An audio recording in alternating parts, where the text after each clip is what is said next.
पाली मारवाड़ एक ही थाली के चट्टे बट्टे लोगों द्वारा मारवाड़ क्षेत्र सहित पाली जिले में अलग अलग नाम से एनजीओ बनाकर निशुल्क का नाम देकर कर रहे हैं व्यापार। लोगों ने जब विरोध करना शुरू किया तो पीड़ितों को दे रहे हैं गीदड़ धमकियां। गुरुवार को मारवाड़ एसडीएम अजय चारण को प्रार्थना पत्र प्रस्तुत कर एनजीओ द्वारा ठगी गई पीड़ित महिलाओं ने अपने हस्ताक्षर कर उचित कार्यवाही के लिए की मांडा। रेखा राज दमामी ने जानकारी देते हुए बताया कि पे टू पे एनजीओ 2 साल पहले स्थानीय लोगों के संपर्क में मांडा में लगभग 100 विधवा महिलाओं, छोटी बच्चियों व शादी योग्य बच्चियों के फार्म 550 रुपए लेकर भरे गए, जिन्हें 1100 से 1 लाख रुपए तक की सहयोग राशि देने का आश्वासन दिया गया एनजीओ द्वारा, लेकिन आज तक किसी को 1 पैसा भी सहयोग नहीं मिला।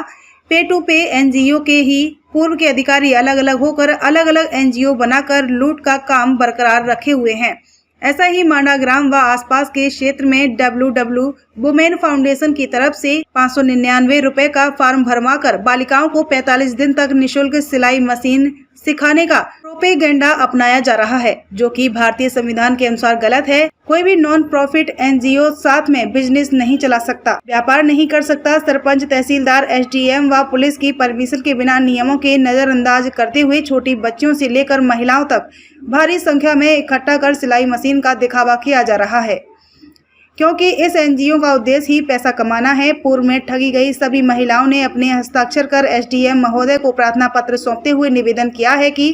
क्षेत्र में चल रहे झूठे एनजीओ पर रोक लगाएं, जिससे आम जनता अपने आप को ठगा महसूस न करे व प्रशासन, पुलिस व विश्वास कायम रहे। P2P एनजीओ चलाने में प्रभुदयाल शर्मा, हेमराज मीणा दोनों साथ थे, लेकिन अब अलग अलग नाम से एनजीओ बनाकर कर रहे हैं बिजनेस। एसडीएम अजय चारण ने प्रार्थना पत्र स्वीकार करते हुए विश्वास दिलाया कि जांच में दोषी पाए जाने पर दोषियों पर कड़ी कार्रवाई की जाएगी। कड़ी से कड़ी जोड़ते हुए पीड़ितों को न्याय दिलाएंगे। राजस्थान स्टेट से स्टेट संवाददाता ईश्वर राज दमामी, मांडा की रिपोर्ट।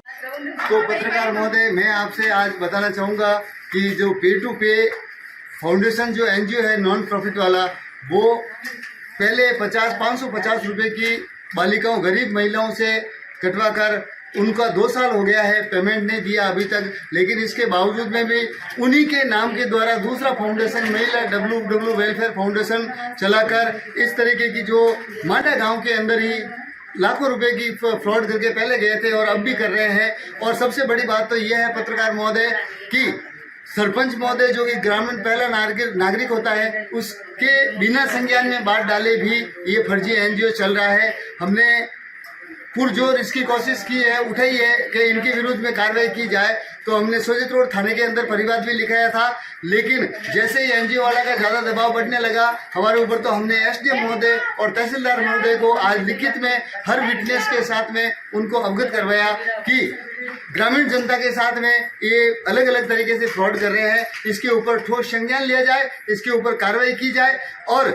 अगर पीड़ित पक्ष को न्याय दिलाने के अंदर प्रशासन अपनी भूमिका निभाता है तो प्रशासन के ऊपर विश्वास कायम होगा आम जनता का, क्योंकि इन दोनों एनजीओ के मालिक एक ही है और दोनों अब अलग अलग हो चुके हैं। और पहले P2P फाउंडेशन के द्वारा महिलाओं को ऐसा बताया जा रहा था कि आपको शादी के ऊपर हथलेवे के अंदर या बच्ची के जन्मदिन पर आपको 11,000 से 1 लाख तक हम राशि देंगे, लेकिन वो 2 साल के अंदर नहीं आई है। और उन्हीं के द्वारा दोनों चट्टे बट्टे पूरे राजस्थान में से कम लगभग, जहाँ तक मैंने रिकॉर्ड इकट्ठा किया है, 18 करोड़ और 24 लाख रुपए का गबन करके वो चले गए हैं और बिजनेस कर दिया है। और वो जो सीएमओ ऑफिस में एक हेमराज मीणा करके नाम से है, वो महिला WW वेलफेयर फाउंडेशन चला रहा है, जिसमें बालिकाओं से 599 रुपए लेकर उनको 45 दिन की सिलाई सिखाई जा रही है। तो मेरा पत्रकार महोदय यही निवेदन है कि हमने पुलिस को अवगत करवा दिया है, परिवार लिखवा दिया है सोजित रोड थाने के अंदर, और मारवाड़ जंक्शन आज एसडीएम महोदय के सामने पहुंचकर हमारी पत्नी के नाम से, रेखा राजदमामी के नाम से, हमने एक एप्लीकेशन एसडीएम महोदय को दे दी है और तहसीलदार महोदय को दे दी है। अब अगर प्रशासन सही तरीके से कार्य करता है तो आप सबका विश्वास जनता पर बना रहेगा। मैं यही कहना चाहूँगा कि मैं खुद आज फरियादी बनकर आया हूँ इस प्रशासन के पास में, क्योंकि मैं खुद एक पत्रकारिता के पेशे से जुड़ा हुआ हूँ। लेकिन जब गरीब लोगों की आवाज़ उठाने के लिए कोई नहीं आता है तो भारत के चौथे स्तंभ को तो तैयार रहना चाहिए। और आज मैं आया हूँ प्रशासन के सामने और मैंने अपनी दलील दी है, और इसके बावजूद में भी अगर जरूरत पड़ी सुप्रीम कोर्ट या हाई कोर्ट तक तो ईश्वर राज दमामी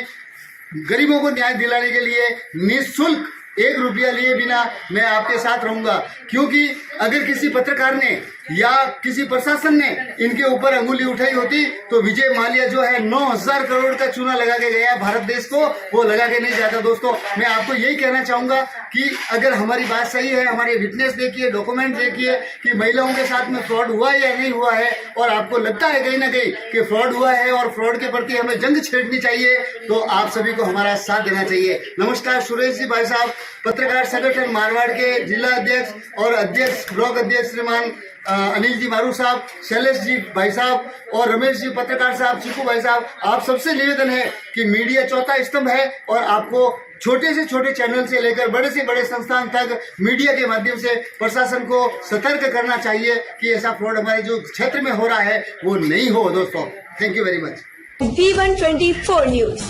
चैनल को सब्सक्राइब करें और सबसे पहले खबर पाने के लिए घंटी के बटन को दबाएं।